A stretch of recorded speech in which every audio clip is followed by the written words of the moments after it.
जय जगत गुरु जय भारत।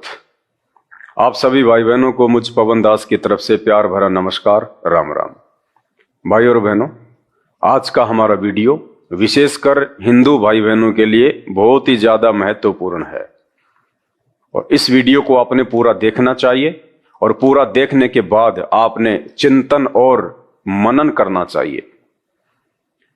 एक तरफ तो हम कहते हैं कि हिंदू धर्म सबसे पुराना धर्म है, सनातन धर्म सबसे पुराना धर्म है और हमारे जो धर्मशास्त्र हैं, गीता जी हैं, वेद, कुरान, पुराण, उपनिषद, मनु स्मृति, हम दुहाई देते हैं कि हमारे जो धर्म ग्रंथ हैं, शास्त्र हैं, वो सबसे पुराने हैं। उसके बावजूद भी आज हमारा हिंदू धर्म दुनिया में तीसरे नंबर पे क्यों है? हमारी संस्कृति सबसे पुरानी है, हमारे धर्मशास्त्र सबसे पहले लिखे गए, उसके बावजूद हमारा धर्म तीसरे नंबर पे क्यों? आपने रीजन जानना चाहिए। धर्मगुरु आपको रीजन नहीं बताएंगे। धर्मगुरुओं ने यदि आपको रीजन बता दिया, कारण बता दिया हिंदू धर्म के पूरे विश्व में तीसरे नंबर पे होने का, तो उनका जो रोजगार है वो उनके हाथ से चला जाएगा। और उनका रोजगार क्या है? इन्हीं धर्मशास्त्रों की आड़ में, गीता जी की आड़ में, भागवत की आड़ में, वेदों की आड़ में, पुराणों की आड़ में अपने और अपने परिवार का पेट पालन। तो हमारे धर्मगुरु आपको वास्तविक कारण नहीं बताएंगे कि हिंदू धर्म आज तीसरे नंबर पर क्यों है, जबकि हमारी संस्कृति सबसे पुरानी, हमारे धर्मशास्त्र सबसे पुराने। आज पूरे विश्व में ईसाई धर्म सबसे पहले नंबर पे है। पूरी दुनिया की 31% पॉपुलेशन आज ईसाई धर्म को मानती है, जबकि बाइबल तो 2000 साल पहले लिखी गई है। ईसा मसीह तो लगभग 2500 वर्ष के आसपास आए थे, फिर भी आज ईसाई धर्म दुनिया का सबसे टॉप धर्म। दूसरे नंबर पे इस्लाम धर्म का नंबर आता है, जबकि मोहम्मद साहब तो 1400 या 1500 साल पहले आए थे। ये कुरान शरीफ ये 1400 या 1500 वर्ष पहले लिखी गई है और फिर भी वो धर्म दुनिया के दूसरे नंबर पे है। 24% लोग पूरी दुनिया के इस्लाम को मानते हैं और तीसरे नंबर पे वो धर्म जिस धर्म की पुस्तकें सबसे पहले लिखी गई, जिस धर्म की सभ्यता और संस्कृति सबसे पुरानी, फिर भी आज पूरी दुनिया में मात्र 14% लोग हिंदू हैं। केवल 14%। बड़े शर्म की बात है, डूब के मरने की बात है। ये कारण आपको धर्मगुरुओं ने नहीं बताया। क्यों नहीं बताया? उनका रोजगार छिन जाता है। कारण क्या है? जैसे हम किसी डॉक्टर के पास जाते हैं और कहते हैं कि साहब मुझे ये रोग है, मुझे बड़ी पीड़ा हो रही है, तो डॉक्टर उपचार शुरू करने से पहले क्या करता है? पहले वो ये जानने का प्रयास करेगा कि आपको ये रोग हुआ क्यों, इसके पीछे रीजन क्या है, उसके बाद वो आगे का उपचार शुरू करेगा। तो आप सभी हिंदू भाई बहनों को, सभी सनातन के मानने वालों को ये वीडियो बहुत ध्यान से सुनना चाहिए, जो आज आपको ये बताएगा कि हिंदू धर्म के विश्व में तीसरे नंबर पे होने का मुख्य कारण क्या है, क्यों हम इतने नीचे चले गए। इसके लिए आज मैं आपको एक छोटी सी कहानी सुनाता हूं। एक किसान था, बड़ी देरी से उसकी शादी हुई और लगभग 60 वर्ष की उम्र में उसे एक बेटा प्राप्त हुआ। बेटा जब 8-10 वर्ष का हुआ तो उस किसान की मृत्यु का समय नजदीक आ गया। उस किसान ने सोचा कि यदि कल को मेरी मृत्यु हो गई और जो रोजगार मैं करता हूं, जो खेतीबाड़ी में करता हूं, जो किसानी का काम करता हूं, मेरा बेटा तो उस काम को जान ही नहीं पाया, समझ ही नहीं पाया, आगे चल के धोखा खा जाएगा। तो उसने सोचा क्यों ना मैं एक पुस्तक लिख देता हूं और उस पुस्तक में मैं वो सारी बातें लिख देता हूं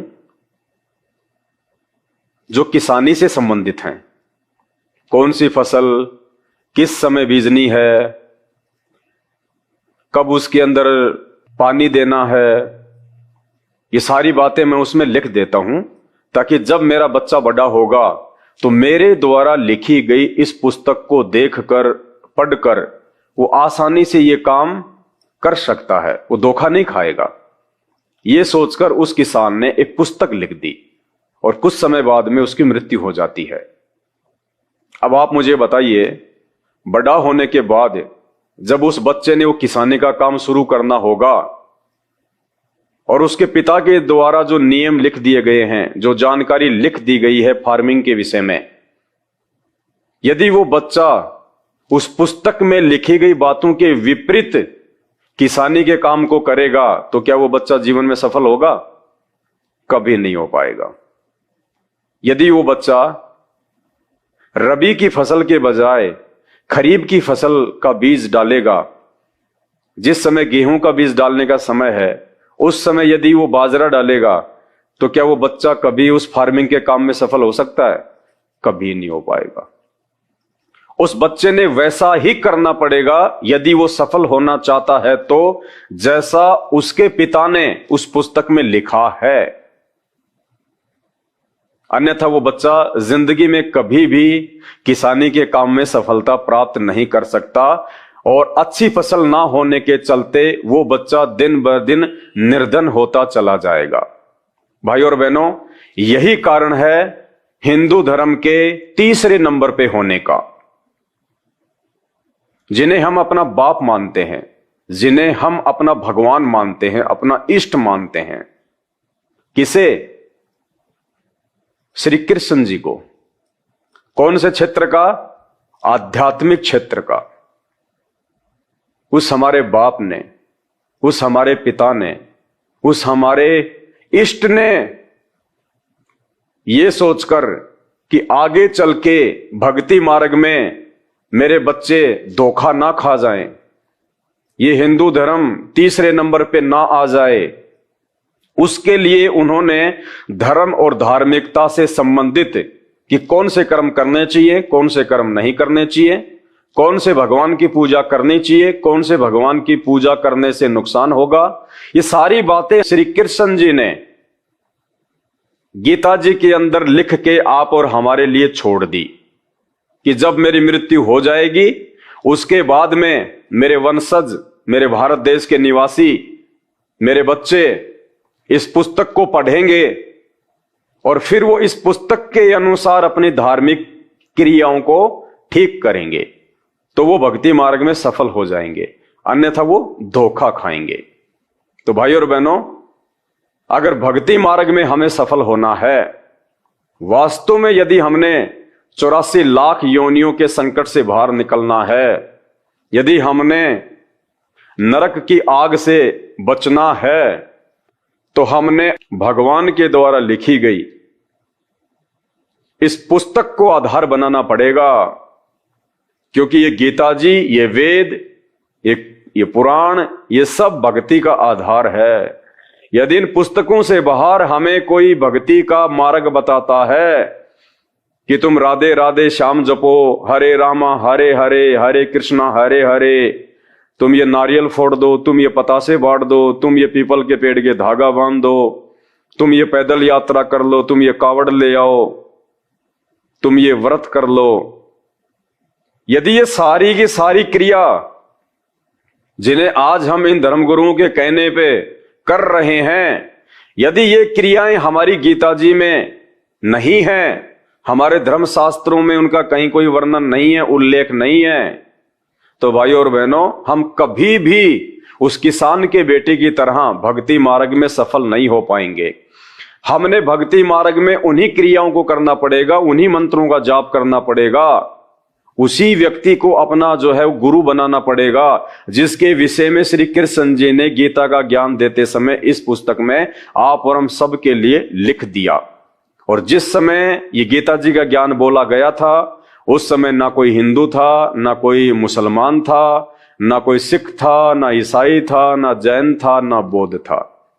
तो ये गीता जी का ज्ञान संपूर्ण मानव जाति के लिए है। ये मुसलमानों के लिए भी है, ये हिंदुओं के लिए भी है, सिखों के लिए भी है। तो आज हम जानने का प्रयास करेंगे कि श्री कृष्ण जी ने भक्ति मार्ग के विषय में गीता जी में क्या बोला है। बहुत ही शॉर्ट में बताऊंगा, और कहते हैं समझदार को संकेत ही काफी होता है, बाकी भैंस के आगे चाहे कितना बीन बजा लो उससे कोई फायदा नहीं है। ये आप देख रहे हैं श्रीमद् भागवत गीता, गीता प्रेस गोरखपुर से ये प्रकाशित है, और हम इसके अध्याय नंबर 18 श्लोक नंबर 62 में चलेंगे कि भगवान हमें क्या दिशा निर्देश दे रहे हैं भक्ति और भगवान के विषय में। तो अब हम इस पुस्तक के अध्याय नंबर 18 और श्लोक नंबर 62 को खोलेंगे कि भगवान आप और हमें भक्ति मार्ग के विषय में क्या दिशा निर्देश दे रहे हैं। भाई और बहनों, एक बात और अच्छे से कान खोल के सुन लीजिए। आज ईसाई धर्म के विश्व में सबसे ऊपर होने का मुख्य कारण क्या है पता है? ईसाई धर्म में केवल एक ही परमात्मा को माना जाता है, केवल एक ही परमेश्वर की पूजा की जाती है, ईसा मसीह की। दूसरे नंबर पर इस्लाम धर्म के होने का मुख्य कारण क्या है पता है? इस्लाम धर्म में केवल एक अल्लाह की इबादत की जाती है, केवल एक ही परमात्मा की।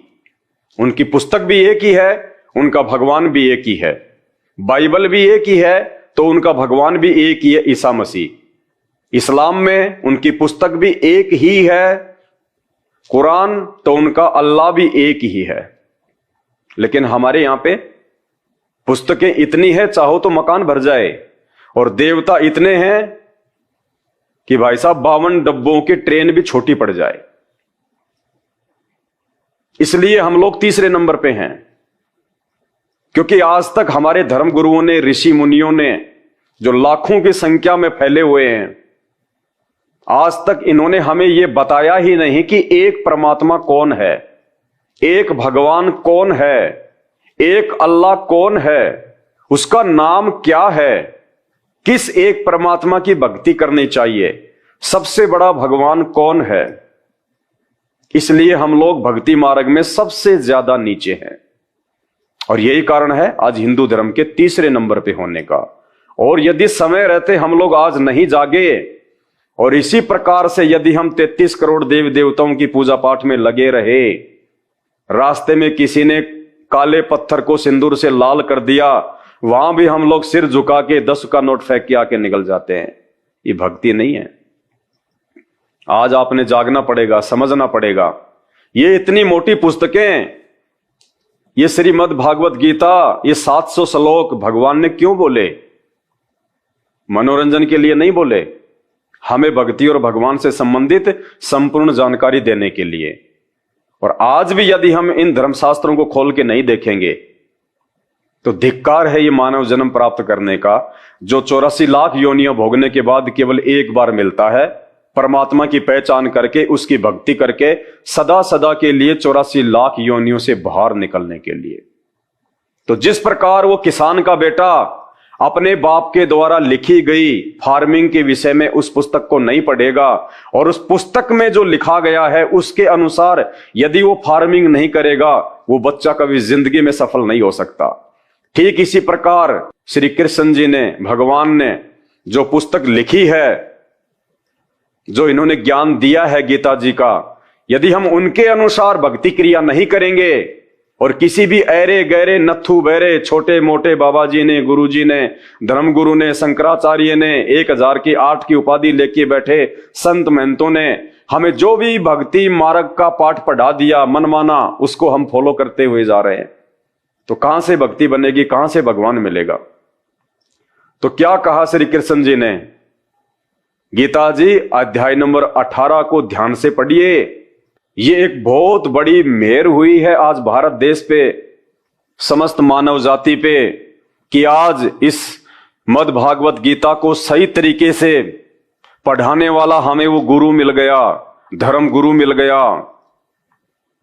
तो आगे का हम वीडियो शुरू करें उससे पहले उस धर्म गुरु की वंदना करेंगे, उनका जयकारा लगाएंगे। परमपिता परमात्मा, सारी सृष्टि के रचनहार, कुल मालिक, असंख्य ब्रह्मांडों के स्वामी, जगत गुरु, तीनों लोकों में प्रवेश करके सबका पालन पोषण करने वाले राजाधिराज, आत्माधार, नाथों के नाथ, देवों के देव महादेव, सर्वेश्वर महेश्वर, मृत्युंजय, अजरो अमर, आदि अनादि सनातनी प्रभु, जगत पिता जगदीश्वर, 1008 की उपाधि के वास्तविक अधिकारी अकाल मूर्त शब्द स्वरूपी राम, प्रथम पूजे, परम संत, परम पुरुष, परम दयालु, परम धनी, हक्का कबीर, सत्य कबीर, वासुदेव, सर्वगतम ब्रह्म, अल्लाह अकबर, अल्लाह ताला, जगत का तारणहार, जगत का मुक्तिदाता, संत शिरोमणि सतगुरु रामपाल जी भगवान के चरण कमल में आप और हम सभी भाई बहनों का अनंत कोटि दंडवत प्रणाम।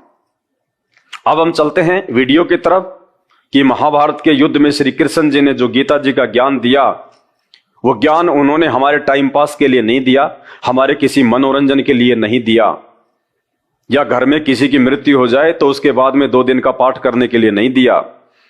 ये उन्होंने इसलिए दिया है ताकि जब हमें मानव जीवन प्राप्त हो, ये मानव शरीर प्राप्त हो जो बड़े भाग्य से मिलता है, ये सबसे अनमोल योनि है, 84 लाख योनियां भोगने के बाद मिलती है, और इस योनि को प्राप्त करके वापस हम 84 लाख योनियों में ना जाएं, उसके लिए भगवान ने गीता का ज्ञान दिया।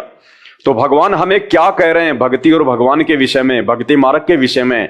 यदि हमने उनके द्वारा बताई गई बातों को फॉलो नहीं किया तो चाहे आप कितना गीता जी का पाठ करिए, कितना आप दान धर्म कीजिए, कितना बड़ा आपका जो है वो गुरु हो, आप भी अंत में नरक में जाओगे और आपका गुरु भी नरक में जाएगा, कोई बचाने वाला नहीं है।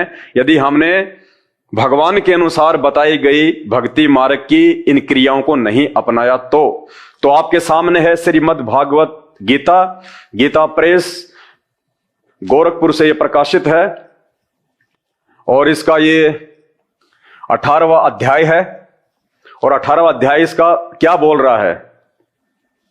तम एव शरणम गच्छ सर्व भावेन भारत तत्प्रसादात प्राम शांतिमम स्थानम प्राप्सी शाश्वतम।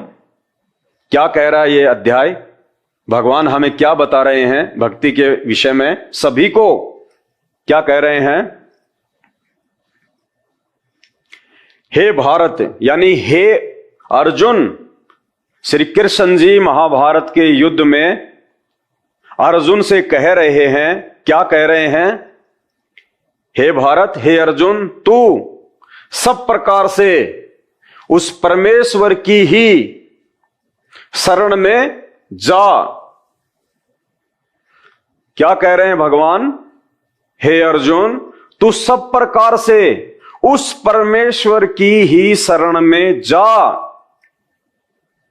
यहां श्री कृष्ण जी ने अपने आप को स्पष्ट रूप से यह मना कर दिया कि वो परमेश्वर मैं नहीं हूं, जिस परमेश्वर की शरण में जाने से सदा सदा के लिए जन्म और मृत्यु का रोग समाप्त हो जाएगा, जिस परमेश्वर की शरण में जाने से 84 लाख योनियों के महादुख से हम बाहर निकल जाएंगे। श्री कृष्ण जी कह रहे हैं कि वो परमेश्वर मैं नहीं हूं।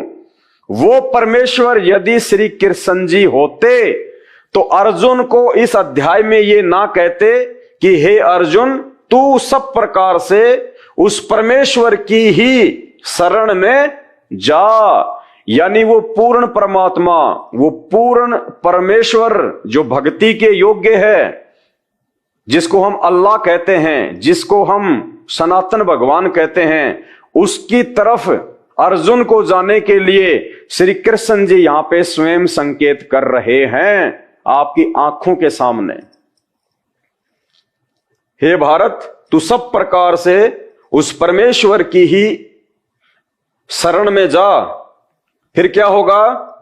उस परमात्मा की कृपा से ही तू उस परमात्मा की अपने से अन्य को कह रहे हैं श्री कृष्ण जी, खुद को परमात्मा नहीं बता रहे, अपने से अलग किसी और परमात्मा की तरफ संकेत कर रहे हैं। और क्या कह रहे हैं? उस परमात्मा की कृपा से ही तू परम शांति को तथा सनातन परम धाम को प्राप्त होगा। हे अर्जुन, उस परमात्मा की दया से ही तू परम शांति को और सनातन परम धाम, सनातन यानी सदा रहने वाला, परम यानी सबसे ऊपर वाला, और धाम यानी लोक की, हे अर्जुन तू सब प्रकार से उस एक परमेश्वर की शरण में जा। यानी वो एक परमेश्वर श्री कृष्ण जी नहीं हैं। श्री कृष्ण जी अगर वो एक परमेश्वर होते तो अर्जुन को ये कह देते कि मैं तेरे सामने खड़ा हूं, वो परमात्मा आ जा मेरी शरण में। लेकिन यहां श्री कृष्ण जी अर्जुन को किसी और परमात्मा की तरफ संकेत कर रहे हैं कि जब तक तू उसकी शरण में नहीं जाएगा तब तक ना तो तू कभी शांति को प्राप्त होगा और ना ही तू कभी उस परम धाम को प्राप्त कर पाएगा, जिस परम धाम में जाने के बाद में फिर जीव कभी लौटकर वापस संसार में नहीं आता, जन्म और मरण में नहीं आता, गधा और कुत्ता बनने के लिए वापस नहीं आता। तो भाई और बहनों, ये गीता अध्याय नंबर 18 श्लोक नंबर 62। आप सभी भाई बहन शिक्षित हैं, अनपढ़ नहीं हैं, और ये शास्त्र इसीलिए आज दिए हैं परमात्मा ने आप और हमको सभी भाषाओं में। और इन शास्त्रों को पढ़ने के लिए जो ज्ञान चाहिए, जो शिक्षा चाहिए, वो भी परमात्मा ने हमारे को इन 50 वर्षों में ही दी है, क्योंकि ये भक्ति का युग है। इस समय हम लोग उस परमात्मा को प्राप्त कर सकते हैं। हम सदा सदा के लिए उस शाश्वत स्थान में, उस परम धाम को हम जा सकते हैं, जिस परम धाम के विषय में श्री कृष्ण जी स्पष्ट रूप से यहां पे अर्जुन को संकेत कर रहे हैं। आप पढ़े लिखे हैं, मूर्ख नहीं हैं, इसलिए एक बार फिर से श्लोक को ध्यान से पढ़िए। श्री कृष्ण जी यदि वो एक परमात्मा होते, एक परमेश्वर होते, तो श्री कृष्ण जी तो महाभारत के युद्ध में ये बात बोलते समय अर्जुन के सामने खड़े थे।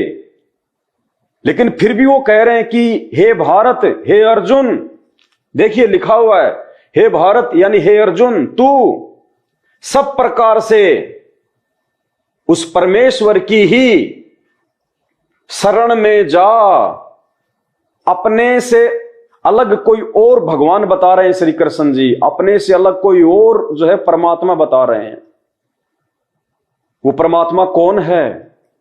जब तक हमें उस परमात्मा का नाम, गांव और पता मालूम नहीं होगा, तब तक हमारी भक्ति शुरू भी नहीं हो सकती। श्री कृष्ण जी ने खुद को भगवान मान के पूजने से मना कर दिया, क्योंकि वो किसी और की तरफ इशारा कर रहे हैं। आप हॉस्पिटल में जाओ किसी अपने रिश्तेदार को लेके जिसको भयंकर रोग है, और हॉस्पिटल में जाते डॉक्टर उसको चेक करके कहे कि भाई साहब मेरे बस की बात नहीं है, यदि तुम सब प्रकार से इसके हर एक रोग से मुक्ति चाहते हो और शांति चाहते हो तो किसी और डॉक्टर की शरण में जाओ। इसका मतलब वो डॉक्टर तो फेल हो गया। उस डॉक्टर ने अपने आप को जो है छोटा साबित कर दिया कि जो रोग इसको है वो रोग काटना मेरे बस की बात नहीं है, तुम्हें किसी और की शरण में जाना पड़ेगा, किसी और हॉस्पिटल में जाना पड़ेगा। तो श्री कृष्ण जी हमारा ये जन्म मरण का रोग नहीं काट सकते, क्योंकि श्री कृष्ण जी यानी श्री विष्णु जी तो खुद जन्म और मरण के रोगी हैं। इसलिए अर्जुन को कह रहे हैं, सच्ची बात बता रहे हैं कि हे भारत, तू सब प्रकार से उस परमेश्वर की ही शरण में जा। उस परमात्मा की कृपा से ही तू परम शांति को तथा सनातन परम धाम को प्राप्त होगा। अब यदि कोई श्री कृष्ण जी के आगे अगरबत्ती जलाता है, घंटी बजाता है, राधे राधे करता है, हरे रामा हरे कृष्णा बोलता है, श्री कृष्ण जी की मूर्ति को अपने घर में लाके रखता है, उसी को भगवान मानता है, तो भाई श्री कृष्ण जी की इसमें कोई गलती नहीं है। क्योंकि यहां श्री कृष्ण जी ने अपनी पूजा के लिए स्पष्ट रूप से मना कर दिया, ये कह के कि अर्जुन तू सब प्रकार से उस परमेश्वर की शरण में जा और उसकी कृपा से ही तू शांति को और परम धाम को प्राप्त होगा। श्री कृष्ण जी ने फाइनल कर दिया कि मेरे बस की बात नहीं है तेरा जन्म मरण का रोग काटना, तुझे गधा कुत्ता सुअर बनाने से बचाना, मेरे बस की बात नहीं है। अब कौन है वो परमात्मा? जब श्री कृष्ण जी ने अगर ये बात बताई है तो समाधान भी श्री कृष्ण जी बताएंगे कि फिर वो एक भगवान कौन है, क्योंकि अर्जुन को तो मालूम ही नहीं है। अब श्री कृष्ण जी ही बताएंगे ये बात भी कि वो एक परमात्मा कौन है, कहां मिलेगा, क्या उसका नाम है और कैसे उसकी जानकारी प्राप्त हो। ये भी तो भगवान का ही काम है ना फिर बताना। अगर उन्होंने रास्ता बता दिया, उन्होंने ये बात बोल दी डॉक्टर ने कि भैया ये रोग काटना मेरे बस की बात नहीं है, मैं इतना बड़ा डॉक्टर नहीं हूं, अगर तुझे इसका ये रोग संपूर्ण रूप से कटवाना है तो किसी जो है दूसरे डॉक्टर की जो है वो शरण में जा। अब वो मरीज जो है वो क्या बोलेगा, डॉक्टर साहब फिर वो कौन डॉक्टर है, हॉस्पिटल का नाम बताओ, फिर हम तो अनजान हैं, हमें क्या पता, आप तो डॉक्टर हो, आपकी तो जान पहचान है, आप तो सब जानते हो। तो श्री कृष्ण जी बताएंगे अब हमें इसी गीता जी में कि वो एक परमेश्वर कौन है, वो एक परमात्मा कौन है और उसकी सही जानकारी कहां से मिलेगी, कौन दे सकता है, जिससे तेरा 84 लाख का रोग कटे। सदा तू उस परमात्मा के लोक में चला जा, सचखंड में, सत्य लोक में, जो सभी लोकों से ऊपर है, जहां जाने के बाद में फिर कभी भी मृत्यु नहीं होती, कभी भी वहां पे बुढ़ापा नहीं आता, कोई रोग नहीं होता, कोई लड़ाई नहीं, कोई झगड़ा नहीं, कोई फसाद नहीं, कोई अमीर नहीं, कोई गरीब नहीं, सब मौज करते हैं, ऐश करते हैं। पहले सब वहीं पे थे, अपनी गलती से हम नीचे आ गिरे। ये एक चैप्टर है और इस चैप्टर को समझने के लिए आपने YouTube पे जाके सर्च करना पड़ेगा, सृष्टि रचना संत रामपाल जी महाराज। जब तक आप ये सृष्टि रचना को नहीं समझेंगे, नहीं सुनेंगे, आप अध्यात्म के विषय में कुछ भी नहीं जान पाएंगे। तो अब श्री कृष्ण जी हमें बताएंगे कि उस एक परमेश्वर के विषय में कौन जानता है, कौन बता सकता है कि वो एक परमात्मा कौन है, एक परमेश्वर कौन है, जो सबसे बड़ा भगवान है, देवों का देव है और उसी की केवल पूजा करनी चाहिए। उसके अलावा कोई भी यहां पे पूजा के योग्य नहीं है, ना 33 करोड़ देवी देवता, ना ब्रह्मा विष्णु महेश, ना ये दुर्गा जी। तो कौन है वो परमात्मा जिस परमेश्वर की शरण में जाने के लिए श्री कृष्ण जी यानी भगवान अर्जुन को कह रहे हैं? उसका जवाब हमें मिलेगा अध्याय नंबर 4 और श्लोक नंबर 34 में, जो श्री कृष्ण जी बता रहे हैं। चलिए हम चलते हैं अध्याय नंबर 4 और श्लोक नंबर 34। तो ये आ गया हमारा अध्याय नंबर 4 और उसका ये श्लोक नंबर 34। ये अध्याय नंबर 4 है गीता जी का, आपके सामने है और इसका इस श्लोक नंबर 34। क्या कह रहे हैं भगवान कि उस एक परमेश्वर की जो मैंने तेरे को बात बताई है ना, कि वो एक ही परमात्मा, एक ही परमेश्वर है, उसी की शरण में जाने से तेरे को ये परम शांति मिलेगी। नहीं तो हमेशा तू लफड़ों में रहेगा, तू दुखों में रहेगा, कभी भी तू शांति को प्राप्त नहीं कर सकता। आज इंसान है, फिर तू कल को सूअर बनेगा, तू गधा बनेगा, बैल बनेगा, कभी तुझे शांति नहीं होगी। कभी तेरा बेटा मरेगा, कभी तेरी बेटी मरेगी, कब तेरा एक्सीडेंट हो जाए, कब तुझे कोई भयंकर रोग आके घेर ले, तू कभी सुखी नहीं रह सकता, चाहे मनुष्य योनि हो चाहे जानवर योनि हो।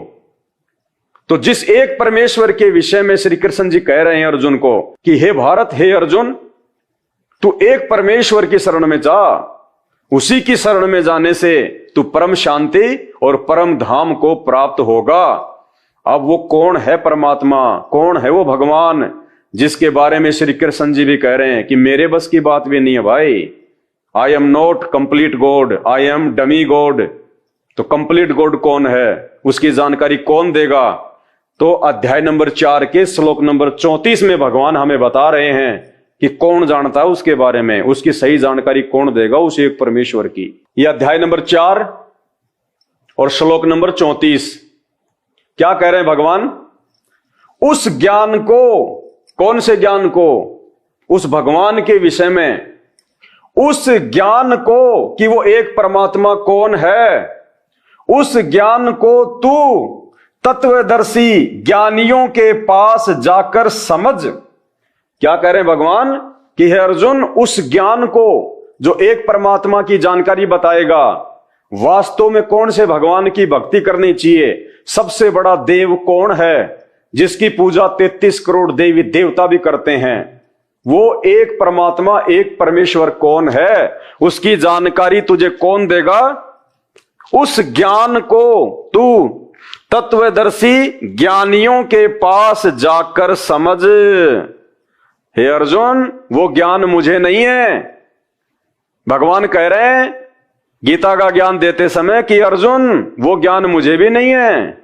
अगर श्री कृष्ण जी के पास में वो ज्ञान होता तो श्री कृष्ण जी अर्जुन को ये बात कभी नहीं कहते कि उस ज्ञान को समझने के लिए तू तत्वदर्शी ज्ञानियों के पास जाकर समझ। यानी श्री कृष्ण जी को भी उस एक परमात्मा की जानकारी नहीं है। श्री कृष्ण जी ने ऑप्शन दे दिया अर्जुन को कि अगर तुझे उस एक परमात्मा के बारे में जानना है, जिसकी पूजा, जिसकी भक्ति करने से हमारा जन्म मरण का रोग समाप्त होगा और हम सदा सदा के लिए उस परम धाम को प्राप्त हो जाएंगे, उसकी जानकारी कौन देगा? तत्वदर्शी संत। उस ज्ञान को तू तत्वदर्शी ज्ञानियों के पास जाकर समझ। अगर श्री कृष्ण जी के पास में वो ज्ञान होता तो वही बोल देता अर्जुन को तुरंत। लेकिन श्री कृष्ण जी को भी उस एक परमेश्वर की जानकारी नहीं थी, इसलिए श्री कृष्ण ने ऑप्शन दे दिया कि उस एक परमेश्वर की जानकारी के लिए तू उस ज्ञान को तत्वदर्शी ज्ञानियों के पास जाकर समझ। उनको भली भांति दंडवत प्रणाम करने से, उनकी सेवा करने से और कपट छोड़कर सरलता पूर्वक प्रश्न करने से वे परमात्म तत्व को भली भांति जानने वाले ज्ञानी महात्मा तुझे उस तत्व ज्ञान का उपदेश करेंगे। यानी हे अर्जुन, यदि तुझे उस एक परमात्मा की जानकारी प्राप्त करनी है कि सबसे बड़ा भगवान कौन है, वो एक अल्लाह कौन है, जिसने ये पूरी दुनिया बनाई है, सृष्टि बनाई है, हमको भी बनाया है, आपको भी बनाया है, ब्रह्मा विष्णु महेश को भी बनाया है, दुर्गा को भी उसी ने पैदा किया है, ये चांद तारे सूरज धरती आकाश पाताल जीव जंतु सब उसी ने बनाए हैं। अगर तुझे उस एक परमेश्वर की जानकारी चाहिए तो तू किसी उस ज्ञान को तू तत्वदर्शी ज्ञानियों के पास जाकर समझ। उनको भली भांति दंडवत प्रणाम करने से, उनकी सेवा करने से और कपट छोड़कर सरलता पूर्वक प्रश्न करने से वे कौन? वो तत्वदर्शी संत परमात्म तत्व को भली भांति जानने वाले ज्ञानी महात्मा तुझे उस तत्व ज्ञान का उपदेश करेंगे। और भाइयों और बहनों, वो तत्वदर्शी संत जिसके विषय में गीता जी में श्री कृष्ण जी कह रहे हैं, वो तत्वदर्शी संत आज इस धरती पे प्रकट है। ये आप और हमारा सौभाग्य है, ये गोल्डन चांस है यहां से निकलने का, 84 लाख योनियों से बाहर निकलने का, सदा सदा के लिए उस परम शांति और उस परम धाम को प्राप्त करने का। वो तत्वदर्शी संत आज धरती पे संत रामपाल जी के रूप में है। भाइयों और बहनों, हाथ कंगन को आरसी क्या, पढ़े लिखे को फारसी क्या, ये हिंदुओं का सर्वश्रेष्ठ ग्रंथ है।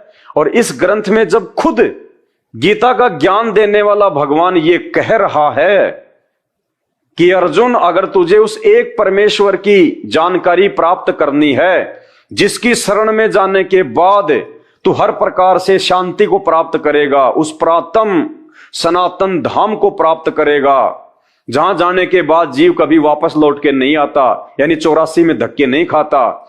उस एक परमेश्वर की जानकारी यदि तुझे प्राप्त करनी है और उसकी भक्ति करके यदि तुझे सदा सदा के लिए यहां से निकलना है, इन दुखों से, इन परेशानियों से, तो उसकी जानकारी अध्याय नंबर 4 श्लोक नंबर 34 में कह रहे हैं कि तू उस ज्ञान को तू तत्वदर्शी ज्ञानियों के पास जाकर समझ। और वो तत्वदर्शी संत, वो तत्वदर्शी ज्ञानी जो आज उस एक परमेश्वर की जानकारी बता रहा है सन 1994 से, इस धरती पर एकमात्र वो तत्वदर्शी संत, वो ज्ञानी महात्मा संत रामपाल जी हैं। ये स्वयं ही वो परमेश्वर है और स्वयं ही ये तत्वदर्शी संत की भूमिका निभा रहे हैं। अब इससे ज्यादा खुल्लम खुल्ला और भगवान क्या बताएंगे? ये बात आज 5000 साल से ऊपर हो गया गीता जी को लिखे हुए, हमारे इन नकली और पाखंडी धर्म गुरुओं ने आज तक नहीं बताई। ये बात भी उस तत्वदर्शी संत ने ही आके बताई। ये संत रामपाल जी ने ही ये गीता जी खोल के दिखाया और बताया कि भाई तुम्हारे भगवान क्या कह रहे हैं, श्री कृष्ण जी क्या कह रहे हैं और तुम क्या कर रहे हो। श्री कृष्ण जी तो कह रहे हैं कि मेरे पास में वो ज्ञान नहीं है, अगर होता तो वो दे देते उसी समय।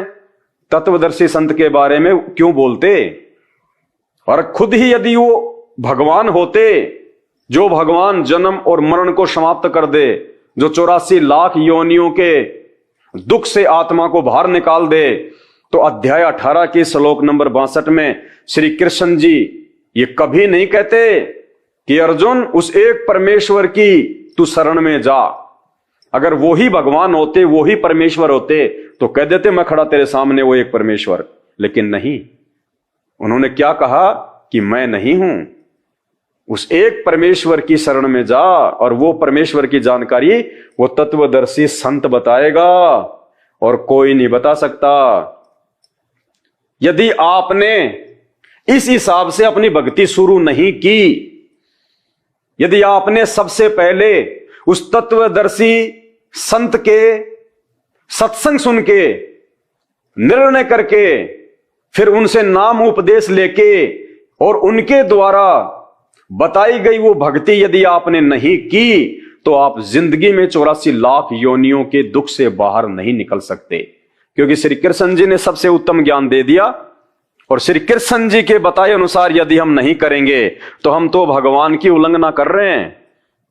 हमें तो श्री कृष्ण जी वाला लाभ भी नहीं मिलेगा, क्योंकि हम तो श्री कृष्ण जी की बात को भी काट रहे हैं, और हम तो मनमुखी होके श्री कृष्ण जी को ही पूजने लग गए, ब्रह्मा विष्णु महेश को ही पूजने लग गए, 33 करोड़ देवी देवताओं को पूजने लग गए, भैरव भूतों की पूजा करने लग गए, माई मसाणी की पूजा करने लग गए। फिर तो गीता जी क्या करें? फिर हम इसका गीता जी के अनुसार तो हम चल ही नहीं रहे। श्री कृष्ण जी हमें क्या कह रहे हैं और हम क्या कर रहे हैं? राधे राधे श्याम मिला दे, राधे राधे श्याम मिला दे, हरे रामा हरे कृष्णा, हरे रामा हरे कृष्णा। अरे राधे कहां से श्याम मिला देगी? वो श्याम, वो श्री कृष्ण जी तो खुद कह रहा है कि मेरे पास में कुछ नहीं है, तू उस एक परमात्मा की शरण में जा, और उस परमात्मा की जानकारी तुझे वो तत्वदर्शी संत देगा, मेरे पास भी नहीं है।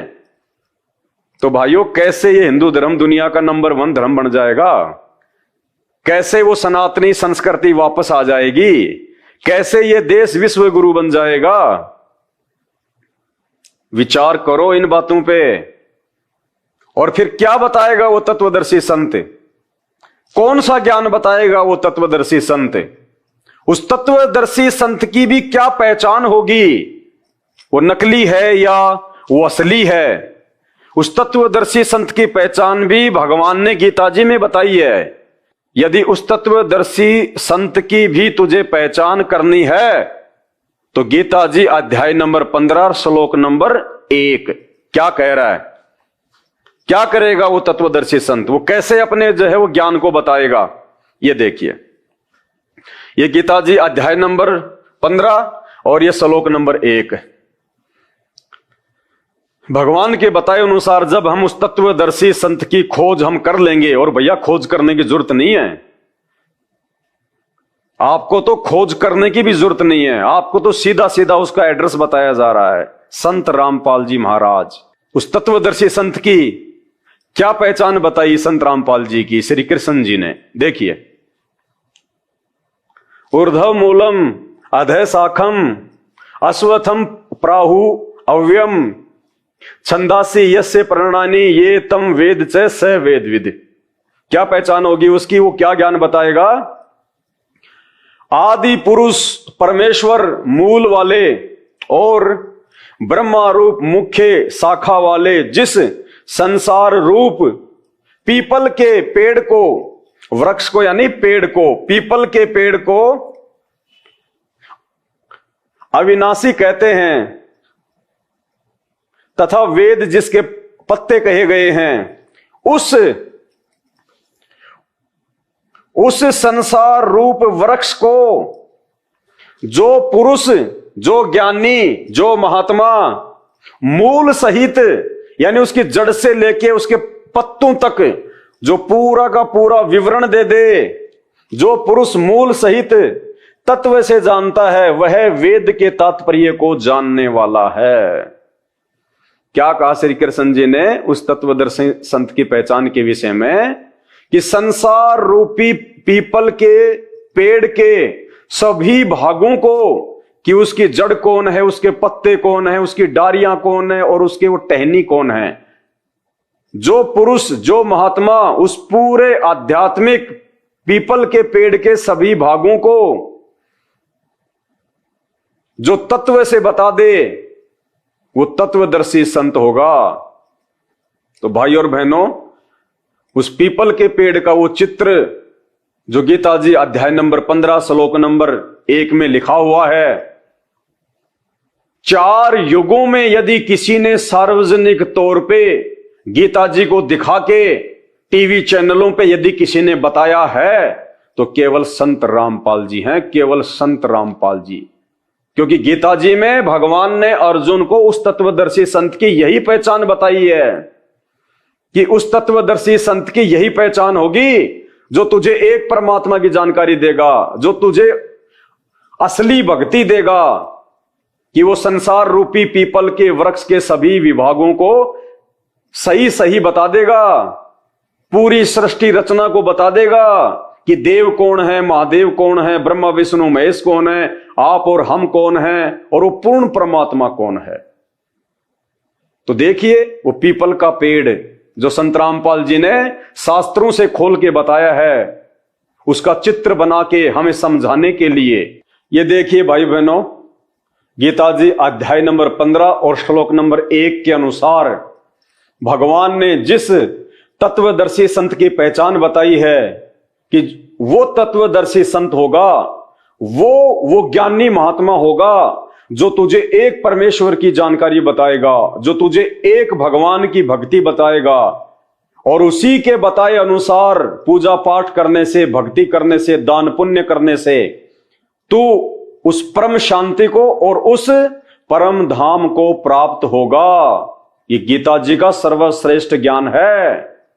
तो ये जो पहचान है उस परमेश्वर की कि वो एक परमात्मा कौन है, ये सृष्टि क्या है, देव महादेव क्या है, ये ब्रह्मा विष्णु महेश क्या है, हम क्यों जन्म ले रहे हैं, हम क्यों जो है वो मर रहे हैं, 84 लाख योनियां क्या हैं, अच्छे कर्म क्या हैं और बुरे कर्म क्या हैं, ये सारी जानकारी आज संत रामपाल जी ने आके दी है। उस तत्वदर्शी संत ने जिसके विषय में गीता जी में भगवान खुद अर्जुन को सलाह दे रहे हैं कि तू ज्ञानियों के पास जाकर, उस तत्वदर्शी संत के पास जाकर उनको दंडवत प्रणाम करके, सरलता पूर्वक, अभिमान को त्याग के, कपट को छोड़ के, उनके चरणों में पड़ के, दंडवत करके उस ज्ञान के विषय में जान, फिर तुझे वो तत्वदर्शी संत उस परमात्म ज्ञान की जानकारी देगा। तो सन 1994 से उस तत्वदर्शी संत की भूमिका में धरती पे जिस तत्वदर्शी संत के विषय में गीता जी में भगवान बता रहे हैं, आज आपके सामने प्रकट है। दर्शकों, जगत गुरु संत रामपाल जी महाराज के अद्भुत अलौकिक सत्संग प्रवचनों ने हिंदुस्तान में ही नहीं बल्कि विश्व में एक आध्यात्मिक ज्ञान की क्रांति ला दी है। लाखों श्रद्धालुओं ने हमें इन सत्संगों के प्रसारण के लिए बधाई पत्र भेजे हैं। इसके साथ साथ कुछ श्रद्धालुओं ने कुछ शंकाएं भी हमारे को भेजी हैं। हमने उन सब श्रद्धालुओं की शंकाओं के निवारण के लिए संत रामपाल जी महाराज से भेंट की तथा महाराज जी से उन सभी शंकाओं का निवारण जाना, जिसकी जिज्ञासा हमारे दर्शकों में बनी हुई है। तो आइए अब जानते हैं परम पूज्य जगत गुरु तत्वदर्शी संत रामपाल जी महाराज से आपकी हर शंका का समाधान। महाराज जी, हमने सुना है कि आप जी श्री ब्रह्मा जी, श्री विष्णु जी, श्री शिव जी आदि देवताओं की पूजा छुड़वाते हैं, क्या ये उचित है? ब्रह्मा विष्णु महेश को हम छुड़वा सकते हैं? हम कोई बालक है? परमात्मा कबीर जी आदरणीय गरीबदास साहिब जी को सतलोक लेकर गए थे, वह सब सतीथि से परिचित करा कर, ब्रह्मा विष्णु महेश की सतीथि से परिचित करा कर वहां पे छोड़ दिया। उसके बाद उन्होंने कहा था, तीनों देवा कमल दल बसे, ये ब्रह्मा विष्णु महेश प्रथम इनकी वंदना फिर सुन सतगुरु उपदेश। उनका था कि तीनों ब्रह्मा विष्णु ये तीनों देवा कमल दल में बसते, हमारे कमलों में, इन दलों में अंदर रहते हैं। और प्रथम इनकी वंदना, ये मंत्र जो करते हैं हम इनकी साधना करते हैं। और फिर सुन सतगुरु उपदेश, सतगुरु के ज्ञान को सुनो और उसका पूरा कंप्लीट कोर्स लो, तब ये बात बनेगी। अब ब्रह्मा विष्णु महेश हमारे कोई दुश्मन नहीं है। कई कहते हैं कि आपके गुरु जी तो ब्रह्मा विष्णु महेश को छुड़वाते हैं। ब्रह्मा विष्णु महेश को हम छुड़वा सकते हैं? अब जैसे ऊर्ध्व मूलम अधः शाखम, ऊपर को जड़ वाला, नीचे को तीनों गुण रूपी शाखा वाला, उल्टा लटका हुआ संसार रूपी वृक्ष है। अब इसमें क्या है? ऊपर को जड़ता पूर्ण परमात्मा, नीचे को तीनों गुण रूपी संसार रूपी वृक्ष की शाखा है। तो क्या कोई शाखा को काट देगा बुद्धिमान व्यक्ति? पेड़ की शाखा को कोई काटने की कहेगा कि इसको तो फेंक दो काट के, फिर लटका के करेंगे बाकी का हम? तो कहने का भाव ये है कि जैसे परमात्मा कहा करते कि जैसे हमने भक्ति रूपी पौधा बीजना है और हम नर्सरी से कोई पौधा लाए, कैसे बीजेंगे? उसको गड्ढा खोदेंगे और उस गड्ढे में उसको जड़ों की तरफ से दबाकर मिट्टी में, फिर उस जड़ों की मूल की सिंचाई करेंगे। तो मूल की यानी जड़ की पूजा करेंगे हम, तो वो पौधा पेड़ बनेगा, उसकी टहनियां बड़ी बड़ी हो जाएंगी, तीनों गुण रूपी शाखा। तो उन शाखाओं का फल लगेगा और फल के लिए हम सारा प्रोसेस अपना कर रहे हैं, फल प्राप्ति के लिए हम कर रहे हैं। तो हमने तोड़ने नहीं होते, हमने ऐसे करना है, अपनी way of worship according to the spiritual करना है, शास्त्रों के अनुसार करना। देखना, ये समझ लो हम एक पौधा लाए तो ये है बुद्धिमता। जड़ों को गमले में यानी मिट्टी में डाला, दबा दिया और पूजा शुरू कर दी, सिंचाई। ये जड़ कबीर परमात्मा है इस संसार रूपी वृक्ष की। अब ये हमने जड़ों को पूजना है। इन ब्रह्मा विष्णु महेश की पूजा नहीं कर, हम क्या कर रहे हैं? ऐसे कर रहे हैं। ये बता बालका वाला काम कर रखे हमने, हंसी नहीं आवे। हम ऐसी पूजा कर रहे हैं, उल्टा काम कर लिया हमने। ब्रह्मा विष्णु महेश को हम इष्ट रूप में पूज रहे हैं, गमले में ला दिए ब्रह्मा विष्णु महेश और ये पूजा कर रहे हैं। तो कोई क्या कहेगा? समझदार व्यक्ति ने घर सीधा कर ले इसने, और वो लड़े, हट जा दूर, खबरदार तूने क्या कर दिया। अब देखो जड़ छोड़ दी हमने, अब जड़ ऊपर रहेगी तो भक्ति रूपी पौधा सूख गया। ये यूजलेस है, ये शास्त्र विधि को त्याग कर शास्त्र विरुद्ध साधना है, ये उल्टा बीजा हुआ भक्ति रूपी पौधा। और हमने ऐसे करने को कहा, तो इसमें इसकी पूजा करेंगे भगवान कबीर साहब की, फिर हमारे शास्त्र अनुकूल कर्म बनेंगे। शास्त्र अनुकूल संस्कार होने से ये फल ब्रह्मा विष्णु महेश ने देना हमारे को, क्योंकि यहाँ के ये प्रधान है, इविन का फल लगेंगे। अब इसका प्रमाण देते हैं। अपने आत्माओं परमात्मा ये कहा करते, तुम साधना ठीक करो और फिर आपको लाभ होगा पूरा। अब तुम साधना कर रहे हो उनकी जो आपको कुछ दे ही नहीं सकते। अब जैसे आप किसी फैक्ट्री मालिक की नौकरी कर रहे हो, तो नौकरी उसकी कर रहे हो, आपकी हाजिरी लगकर तनख्वाह बनकर कैशियर के पास आती है, अकाउंटेंट के पास आती है। अब तनख्वाह तो देंगे अकाउंटेंट और वो कैशियर, लेकिन वो देंगे आपका वर्क डन, और वो भी उस मालिक की मजदूरी करोगे। तो यदि उस आप लागे अकाउंटेंट और कैशियर की जूते साफ करन, उसकी प्लेट धोना, वह नौकरी दी छोड़ आपने, वो खाक देंगे आपको, जो कहें भाज चाह बिना प्याओ टाइम पे। तो इसी प्रकार हमने पूजा तो करनी है, मजदूरी तो करनी, इष्ट रूप में तो पूजना परमपिता को, कबीर साहब को, और फिर उससे बनेंगे हमारे शास्त्र अनुकूल जितने भी शुभ संस्कार फिर देंगे। यही यहाँ पर जब तक आप यहाँ रहोगे तो यहाँ के ये प्रधान है, इन्होंने हमारा वर्क डन देना है। जैसा कर्म करेगा फल देगा भगवान, इनका ये आखिरी विधान था। तो ये भगवान तो वर्क डन ही दे सकते, इसमें ऐड नहीं कर सकते। और फैक्ट्री मालिक मनमाना करा के दे तोहफे में, यानी परमात्मा हमारे मालिक हैं, मालिक तो कुछ भी दे सकता है। अब और थोड़ा सा दिखाते हैं क्योंकि कंसेप्ट इससे जुड़ा हुआ है। इसी गीता जी अध्याय नंबर 3 के, ये श्रीमद् भगवद गीता अध्याय नंबर 3 के आपको दिखाते हैं श्लोक 10 से लेकर 15। ये देखिएगा, श्रीमद् भगवद गीता अध्याय नंबर 3 के और श्लोक नंबर 10। प्रजापति ब्रह्मा ने कल्प के आदि में यज्ञ सहित प्रजाओं को रचकर कहा था, तुम लोग इस यज्ञ के द्वारा, यज्ञ माने धार्मिक अनुष्ठान, शास्त्र अनुकूल वृद्धि को प्राप्त हो। यह यज्ञ तुम लोगों को इच्छित भोग प्रदान करने वाली हो। 11वें में कहा है, यज्ञ के द्वारा देवताओं को उन्नत करो और वो देवता तुम लोगों को उन्नत करें। इस प्रकार निस्वार्थ भाव से एक दूसरे को उन्नत करते हुए तुम लोग कल्याण को प्राप्त हो जाओगे। 12वें में फिर कहा है, यज्ञ के द्वारा बढ़ाए गए देवता, बताओ देवता ने क्या हम पकड़ कर बढ़ावाएंगे, खींच कर बढ़ावाएंगे उन्हें। अब ये विधि बता रखी है कि शास्त्र अनुकूल साधना करने से, जड़ की पूजा करने से ये तीनों देवता रूपी शाखा बढ़ जाएंगी, बड़ी हो जाएंगी, फिर ये फल देंगे।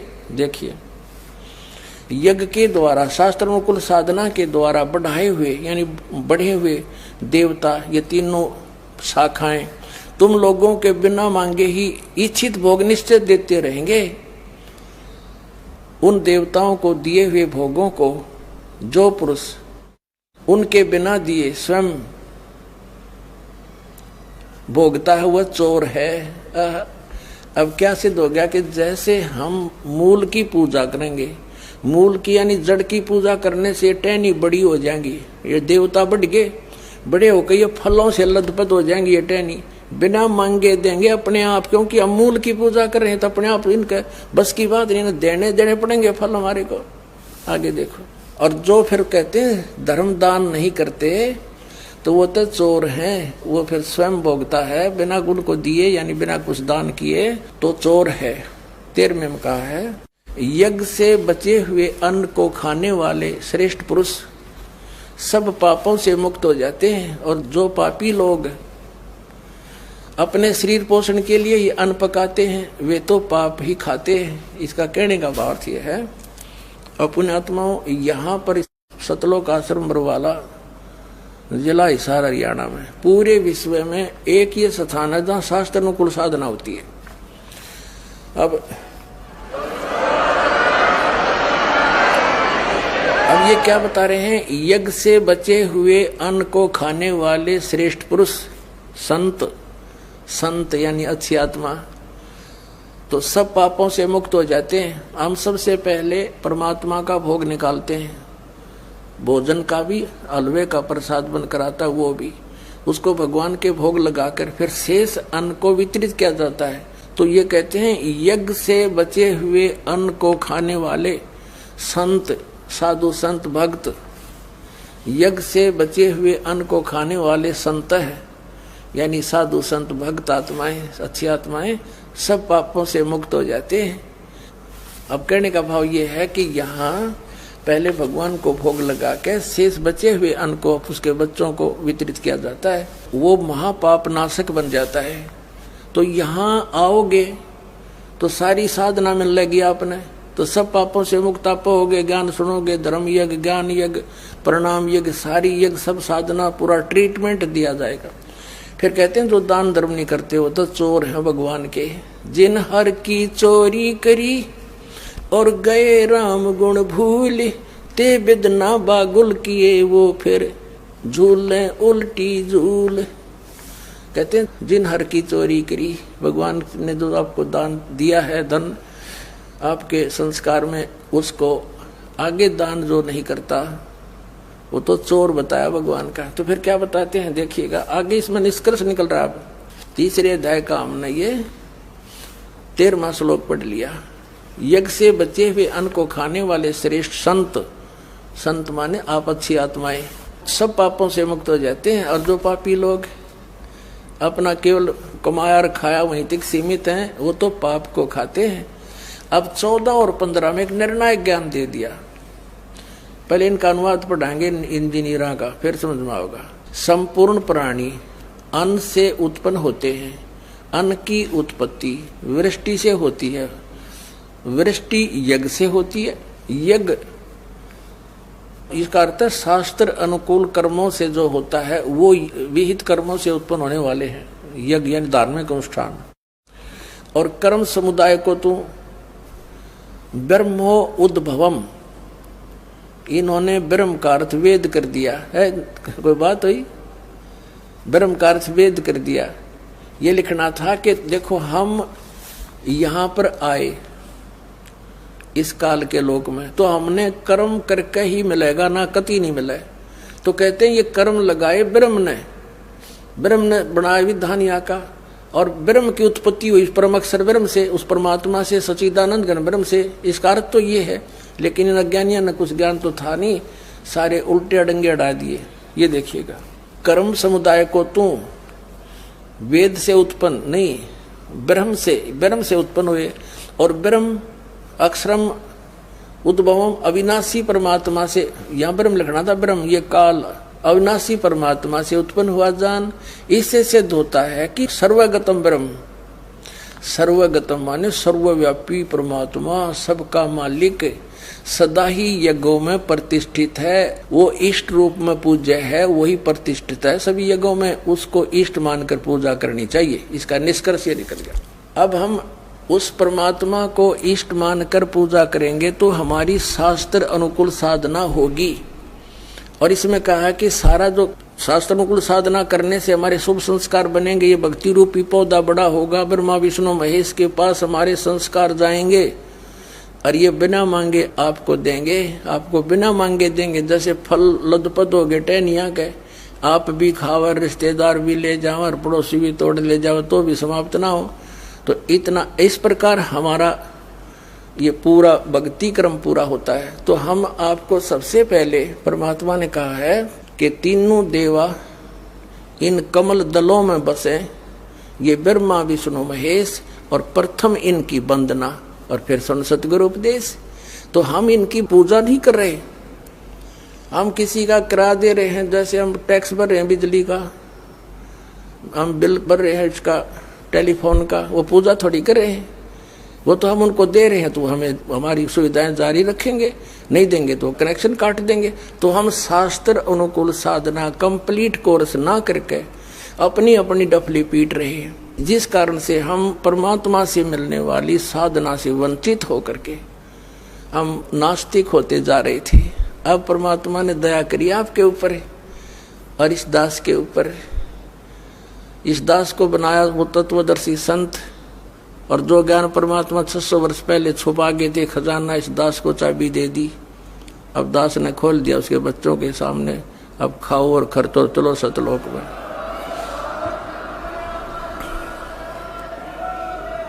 तो क्या बताया संत रामपाल जी भगवान ने? ये गीता जी अध्याय नंबर 15 और श्लोक नंबर 1 के अनुसार इन्होंने एक चित्र बना के हमारे को जो है समझाया है। जिस पेड़ का जिक्र, जिस पीपल के पेड़ का जिक्र अध्याय नंबर 15 श्लोक नंबर 1 में स्पष्ट रूप से लिखा हुआ है। आज हम क्या कर रहे हैं?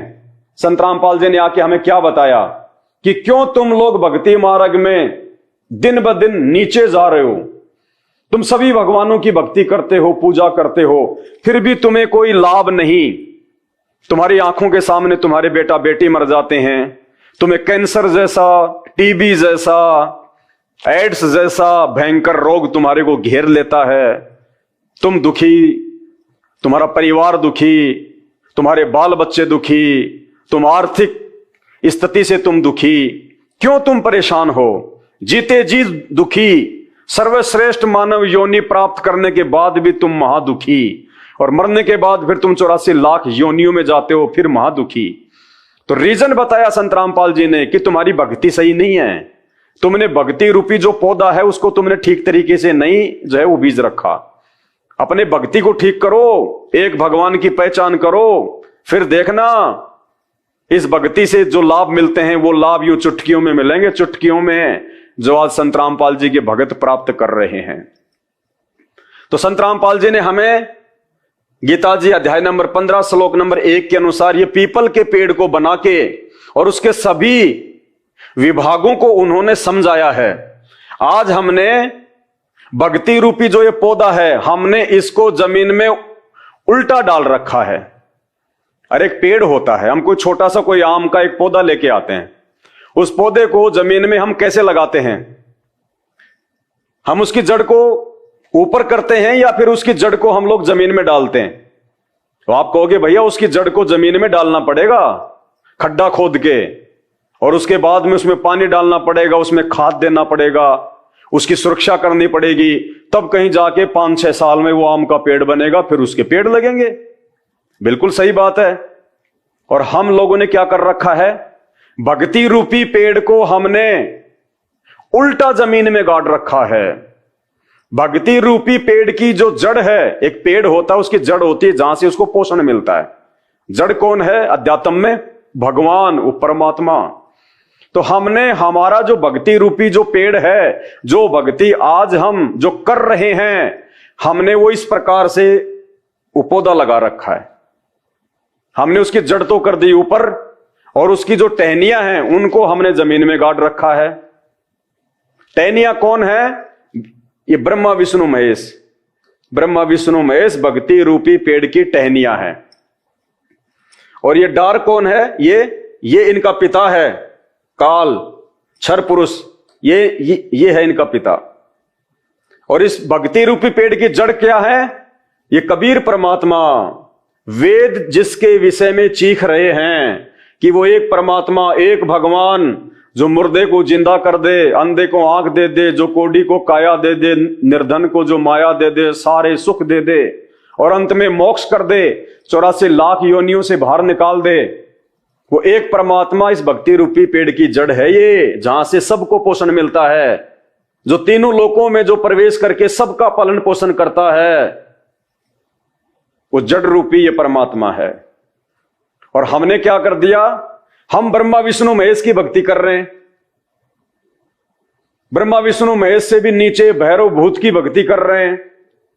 पत्थरों को पूज रहे हैं, पेड़ को पूज रहे हैं, सांप को पूज रहे हैं, घास फूस को पूज रहे हैं, जो आगे आ गया उसी को पूज लिया। तो हमने हमारे भक्ति रूपी पेड़ को सही प्रकार से जमीन में लगाना पड़ेगा। जब तक हम इस भक्ति रूपी पेड़ को सही तरीके से नहीं लगाएंगे, जो ये जड़ है, जब तक हम इस पौधे को सही करके और हम इसको सही प्रकार से जो है वो जमीन में नहीं डालेंगे, और फिर इसमें खाद बीज नहीं डालेंगे, इसके अंदर पानी नहीं डालेंगे, तब तक ये पौधा सही तरीके से परिपक्व नहीं होगा। तो फिलहाल हमने क्या कर दिया? भक्ति रूपी पेड़ को हमने जमीन में उल्टा गाड़ रखा है। यानी हमने भक्ति तो करनी चाहिए उस एक परमात्मा की, इस कबीर परमात्मा की, जिससे हमारे को सारे जो है वो सुख मिले, लेकिन हमने भक्ति किसकी शुरू कर दी? इस पेड़ की टहनियों की। हमने टहनियों को जमीन में गाड़ दिया कि अब ये पेड़ बहुत जल्दी बड़ा होगा और इसके जो है आम लगेंगे। अरे पेड़ को भैया आप टहनियों सहित अंदर डालोगे, पेड़ सूख जाएगा। तो हमने जो भक्ति है वो ब्रह्मा विष्णु महेश की नहीं करनी, हमने भक्ति करनी है जड़ रूपी इस परमात्मा की। उसके बाद देखना, जब हम इस पेड़ को हम सही तरीके से लगा देंगे जमीन में, फिर देखना ये टहनी भी फलेगी, इसके फल भी लगेंगे। यही ब्रह्मा विष्णु महेश फिर हमारे को लाभ देंगे, क्योंकि वो तत्वदर्शी संत रामपाल जी भगवान हमारे को सही प्रकार से फिर वो मंत्र देंगे इन देव देवताओं के, ब्रह्मा विष्णु महेश के। जब हम अपने भक्ति रूपी इस पौधे को संत रामपाल जी के अनुसार उनको जो है अपना गुरु धारण करके जब हम सही प्रकार से उसको जमीन में लगाएंगे, जमीन में लगाने का मतलब है जैसा हमें संत रामपाल जी इन शास्त्रों से दिखाएंगे, बताएंगे कि वो एक परमात्मा कौन है, एक भगवान कौन है, क्या उसका नाम है। जब तक हम उस एक भगवान की संत रामपाल जी को अपना गुरु बना के, और जब संत रामपाल जी हमें वो मंत्र देंगे उस अनुसार जब तक हम साधना नहीं करेंगे, हम कभी भी भक्ति मार्ग में सफल नहीं हो सकते। और इसी प्रकार से हम दुखी होते रहेंगे, हम परेशान होते रहेंगे। जैसा कि आज आम हिंदुस्तानी 90% लोग हिंदुस्तान में जो सभी देवी देवताओं की पूजा करते हैं फिर भी महादुखी, सारे दुख, आंखों के आगे बेटा बेटी मर रहे हैं, काम धंधे उनके फेल हो रहे हैं, कोई हारी बीमारी से परेशान है, हॉस्पिटल भरे पड़े हैं। क्यों? अरे भक्ति से तो सुख होते हैं। भक्ति करते करते यदि आपके ऊपर दुख आ रहे हैं तो आपकी भक्ति सही नहीं है, आपका भक्ति करने का वो तरीका सही नहीं है, आप जिसकी भक्ति कर रहे हैं वो भगवान सही नहीं है। तो गीता जी हमें जो अमर संदेश दे रही है, श्री कृष्ण जी ने जो बताया अर्जुन के माध्यम से आप और हमें, कि भैया जब तक तू उस एक परमात्मा की भक्ति नहीं करेगा, जब तक तू उस एक परमात्मा की शरण में नहीं जाएगा, तब तक तुझे कोई शांति नहीं हो सकती।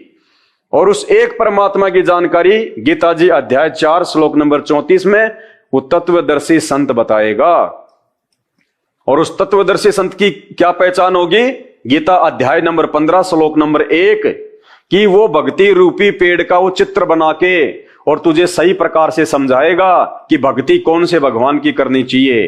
ब्रह्मा विष्णु महेश से ऊपर तो उनका पिता है, उसकी मां है दुर्गा और शैतान, उससे ऊपर है ये परमात्मा, सबसे ऊपर। जब हम इस एक परमात्मा की भक्ति शुरू करेंगे, संत रामपाल जी को अपना गुरु बना के, उसके बाद देखना, उसके बाद जब आम के पौधे को जब हम सही प्रकार से जमीन में लगा देंगे और जब हम उसकी रखवाली करेंगे, समय पे उसमें खाद डालेंगे, उसके अंदर वो पानी डालेंगे, फिर देखना 5 साल में कैसे वो पेड़ तैयार होता है। और फिर इतने आम लगेंगे, इतने फल लगेंगे, आप भी खाओ, रिश्तेदार भी ले जाओ, फिर भी लदपद रहेंगे। और वर्तमान में हमने क्या कर रखा है? भक्ति रूपी आम के पौधे की जड़ तो हमने ऊपर कर रखी है और जो उसकी टहनियां हैं उनको हमने जमीन में गाड़ रखा है, और उसमें हम लोग जो है वो पानी डाल रहे हैं कि ये पेड़ बनेगा, ये पेड़ बनेगा। नहीं, पेड़ को सही तरीके से लगाएंगे तभी वो फलेगा, तभी वो फल देगा।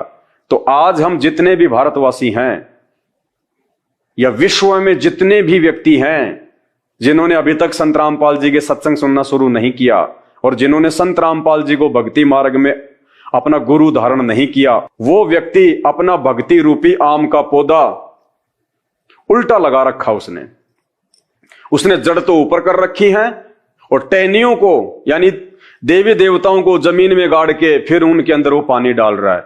कभी भक्ति सफल नहीं होगी, कभी वो पेड़ नहीं फलेगा। हमने पेड़ को सीधा करना पड़ेगा, जड़ को हमने जमीन में डालना पड़ेगा, उसके बाद वो टहनियां, वो ब्रह्मा विष्णु महेश, फिर उनके आम लगेंगे, क्योंकि हमारी विधि सही हो गई, हमारा भक्ति का मार्ग सही हो गया। और ये भक्ति का मार्ग गीता जी के अनुसार अभी आपको दिखा दिया, इसमें लिखा हुआ है, आप खुद भी मार्केट से लाके आप इसको देख लेना और फिर सवाल करना अपने धर्म गुरुओं से, जिनके पीछे आप आंख बंद करके बैठे हो, अपना जीवन बर्बाद कर रहे हो, कि गुरुदेव ये गीता जी अध्याय 18 श्लोक नंबर 62 क्या कह रहा है? ये श्री कृष्ण जी तो कह रहे हैं कि तू एक परमात्मा की शरण में जा।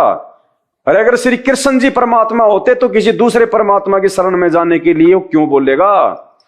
और फिर उस एक परमात्मा की जानकारी श्री कृष्ण जी को भी नहीं है, उसके लिए कह रहा कि अर्जुन उस एक परमात्मा की जानकारी के लिए गीता अध्याय 4 श्लोक नंबर 34 में कह रहा है कि तू किसी तत्वदर्शी संत की खोज कर, वो तत्वदर्शी संत तुझे बताएगा कि एक परमात्मा कौन है, भक्ति क्या है। तो भाइयों, आप और हमारा सौभाग्य है, ये परम सौभाग्य है, आज वो एक तत्वदर्शी संत रामपाल जी हैं जो धरती पे आए हुए हैं, हम सबको ये अनमोल ज्ञान दे रहे हैं। और जब तक हम संत रामपाल जी के सत्संग सुनना शुरू नहीं करेंगे और विशेषकर उनके द्वारा बताई गई सृष्टि रचना को हम नहीं पढ़ेंगे, नहीं समझेंगे, तब तक हम किसी भी धर्म ग्रंथ को नहीं समझ पाएंगे।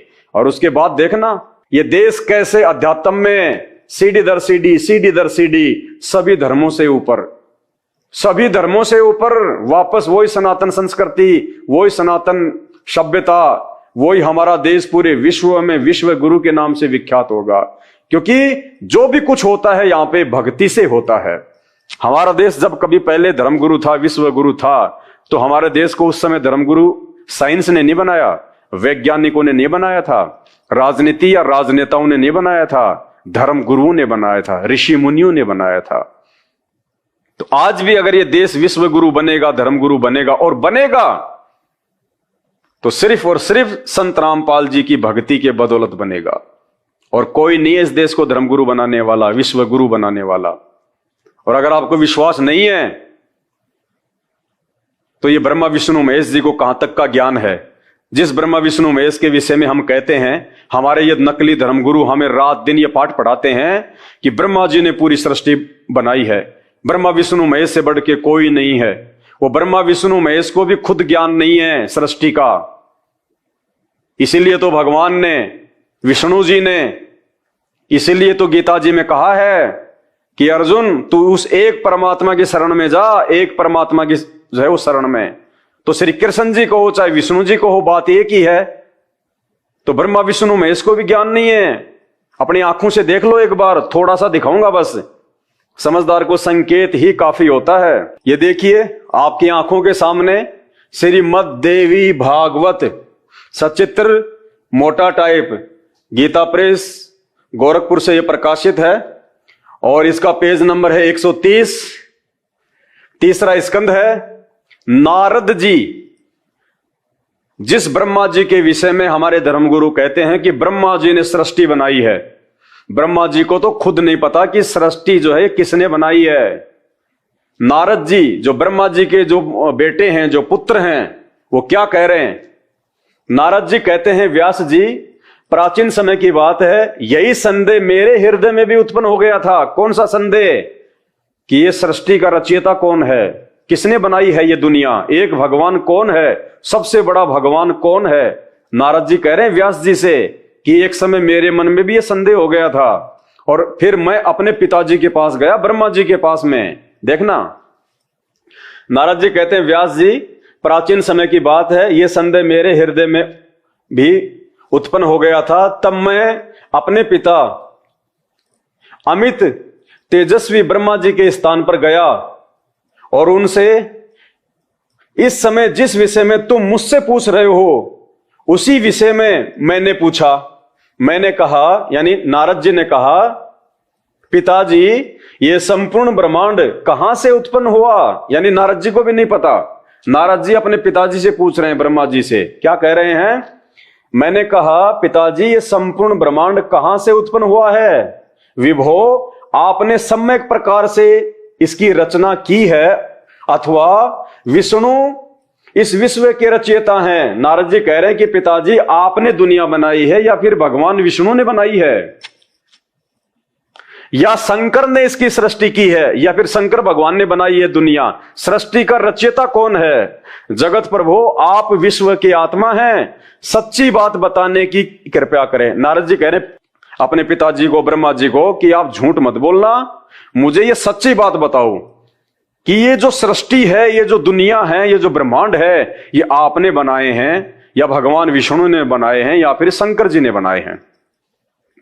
आप विश्व के आत्मा हैं, सच्ची बात बताने की कृपा करें।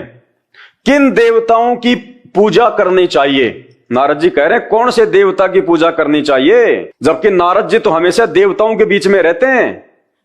नारद जी को भी नहीं पता कि ब्रह्मा की पूजा करनी चाहिए या विष्णु की करनी चाहिए या फिर शंकर जी की करनी चाहिए। ये तो नारद जी कह रहे हैं भाइयों और बहनों, नारद जी। जब नारद जी को इस बात का नहीं पता है कि कौन से भगवान की पूजा करनी चाहिए, तो हमारे यहाँ के धर्मगुरुओं को कहां से पता चल जाएगा? इन शंकराचार्यों को कहां से जो है वो पता चलेगा? इसीलिए तो भगवान ने कहा है गीता जी में, भगवान ने किसी शंकराचार्य की तरफ संकेत नहीं किया। भगवान क्या कह रहे हैं? अगर तुझे उस एक परमात्मा की जानकारी प्राप्त करनी है अर्जुन, तो किसी तत्वदर्शी संत की शरण में जा, उसकी खोज कर। तो नारद जी को भी नहीं पता, जबकि ये तो ब्रह्मा विष्णु महेश के बीच में रहते हैं। जगत प्रभु आप विश्व की आत्मा हैं, सच्ची बात बताने की कृपा करें। किन देवताओं की पूजा करनी चाहिए तथा कौन देवता सबसे बड़े एवं सर्वसमर्थ हैं और कौन सा देवता सबसे बड़ा है, सबसे ज्यादा शक्तिशाली है?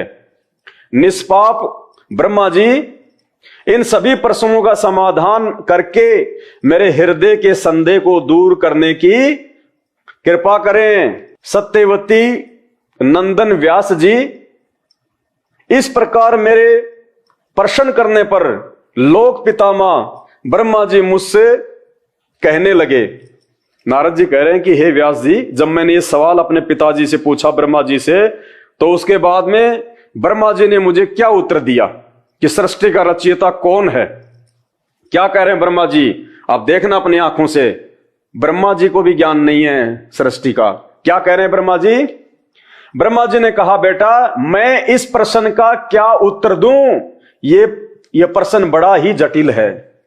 ब्रह्मा जी कह रहे हैं, बेटा मैं क्या जवाब दूं इस सवाल का, ये तो बड़ा ही जटिल सवाल है। यानी ब्रह्मा जी को भी नहीं पता। जिस ब्रह्मा जी को हम सृष्टि का रचयिता मान रहे हैं अपनी मूर्खता के चलते, अज्ञानता के चलते, जैसा हमारे नकली धर्मगुरु ने हमें कह दिया वैसा ही हमने मान लिया, क्योंकि हम धर्मशास्त्रों से अपरिचित। आज उस तत्वदर्शी संत ने आके ये श्लोक बताए। आज से पहले नकली धर्मगुरु ने हमारे को ये श्लोक नहीं पढ़ाए। इन श्लोकों का क्या अर्थ है वो नहीं बताया, बस खाली इनका पाठ कर लिया, दान दक्षिणा ले ली, हम अपने घर वो अपने आश्रम में। तभी तो गधे कुत्ते सूअर बन रहे हैं हमारे पूर्वज, हम उनके श्राद्ध निकाल रहे हैं। वो भूत योनि में जो है वो पड़े हुए हैं, श्राद्ध उनके निकाले जाते हैं जो भूत योनि में होते हैं। तो क्या कह रहे हैं ब्रह्मा जी, मुझे भी नहीं पता। बेटा नारद, ये तो बड़ा ही जटिल सवाल है, इसका मैं क्या जवाब दूं।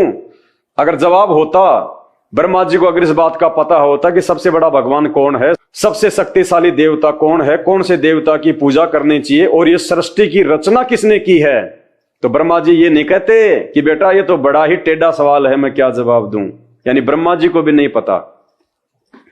ब्रह्मा जी ने कहा, बेटा मैं इस प्रश्न का क्या उत्तर दूं, यह प्रश्न बड़ा ही जटिल है। महाभाग, तुम भगवान विष्णु से इसका समुचित समाधान पा सकते हो। ब्रह्मा जी ने टाल दी आफत, कहा बेटा तू भगवान विष्णु के पास जा, वो तुझे इसका सही जवाब जो है वो बताएगा। और भगवान विष्णु तो गीता जी का ज्ञान दे रहा है। भगवान विष्णु कौन? श्री कृष्ण जी। और श्री कृष्ण जी अर्जुन से कह रहे हैं कि मेरे को तो नहीं पता भाई उस एक परमात्मा का। वो तो कह रहे हैं तू एक परमेश्वर की शरण में जा, और फिर कह रहे हैं कि उस एक परमेश्वर की जानकारी तुझे वो तत्वदर्शी संत बताएगा। भाइयों, वो तत्वदर्शी संत आज धरती पे संत रामपाल जी हैं। संत रामपाल जी, इन बातों को मजाक में लोगे, अंत में रोओगे खून के आंसू। बहुत भयंकर और विनाशकारी समय आने वाला है। आने वाले 5 वर्षों में पूरे विश्व की काया पलट जाएगी, पूरे विश्व की। ये भविष्यवाणियां पहले हो चुकी हैं। सन 1994 से संत रामपाल जी दिन रात एक करके लोगों को समझा रहे हैं, और आज हम लोग 8 वर्षों से आप भाई बहनों को जगा रहे हैं, समझा रहे हैं। जितना जल्दी हो सके अपनी आंखें खोल लो और सत्संग सुनना शुरू कर दो संत रामपाल जी के। ए विलंब, अगर अपने और अपने परिवार की सुरक्षा चाहते हो तो, वरना ये जितने भी देव महादेव, भगवान ब्रह्मा विष्णु महेश, ये धर्म गुरु शंकराचार्य, ये आने वाले समय में ऊपर हाथ खड़े करने वाले हैं, ऊपर हाथ खड़े करने वाले। इन पत्थरों के देव महादेव की तो औकात ही क्या है, इन मंदिर और मस्जिदों की तो औकात ही क्या है, जो मूर्तियां ना सुन सकती, ना चल सकती, ना देख सकती, ना बोल सकती, जो खुद अपना बचाव नहीं कर सकती मूर्तियां, वो आप और हमारा बचाव कहां से करेंगी। ए विलंब, जितना जल्दी हो सके संत रामपाल जी के सत्संग सुनना शुरू कर दो, और ए विलंब उनको अपना गुरु धारण कर लो, और उनके द्वारा बताई गई वो भक्ति एक परमात्मा की शुरू कर दो। फिर तुम्हें आगे चल के पता चलेगा कि एक परमात्मा, वो एक परमात्मा स्वयं ही वो तत्वदर्शी संत बन के आता है। तत्वदर्शी संत की भूमिका कोई दूसरा नहीं निभा सकता, वरना आपको इस धरती पे लाखों जो है वो तत्वदर्शी वो संत मिल जाते। 4 युगों में आपने कभी सुना भी नहीं होगा जगत गुरु, तत्वदर्शी, कोई भी साधु संत महात्मा ने आज तक अपने नाम से पहले तत्वदर्शी नहीं लगाया, क्योंकि वो जानते ही नहीं कि ये तत्व होता क्या है। उस तत्व के विषय में वो जानते नहीं, उस सृष्टि रचना के विषय में जानते ही नहीं। 4 युगों में एकमात्र यदि किसी धर्मगुरु ने अपने नाम से पहले तत्वदर्शी संत लगाया है तो केवल संत रामपाल जी हैं। इसी बात से अपनी आंखें खोल लो। जो गीता जी में 5000 साल पहले इस भगवान ने लिख दिया, और 4 युगों में एकमात्र संत जिसने अपने नाम के पहले तत्वदर्शी संत लगाया है, इसी बात से भी पहचान कर लो। और जब आप उनका ज्ञान सुनना शुरू करोगे, यूट्यूब पे आप उनके सत्संग सुनना शुरू करोगे, फिर तो आपका सब कुछ खुल जाएगा। सब कुछ जो आज से पहले बंद पड़ा हुआ था। तो भाई और बहनों, इन देवी देवताओं के चक्कर से निकलो, इन नकली और पाखंडी धर्मगुरुओं के जाल से बाहर निकलो, वरना सारे के सारे शैतान के एजेंट हैं, काल के एजेंट हैं। अंत में 84 लाख योनियों में ठोकेंगे सहपरिवार। फिर बचाने वाला कोई नहीं होगा, फिर ये दोहे श्लोक समझाने वाला कोई नहीं होगा, फिर तो कर्म भोगने पड़ेंगे। कर्म, इन कर्मों से यदि कोई निकाल सकता है बाहर, यदि कोई छुटकारा दिलवा सकता है आज अपनी भक्ति से, तो केवल संत रामपाल जी हैं धरती पे, दूसरा कोई नहीं है। इसी के साथ आज का वीडियो एंड करता हूं। आगे फिर परमपिता परमेश्वर सतगुरु रामपाल जी भगवान के आशीर्वाद से जो भी जानकारी बन पड़ेगी आप जी तक पहुंचाऊंगा। मानना या न मानना ये आपके अपने भाग्य के ऊपर है। बंदी छोड़ सतगुरु रामपाल जी भगवान की जय हो।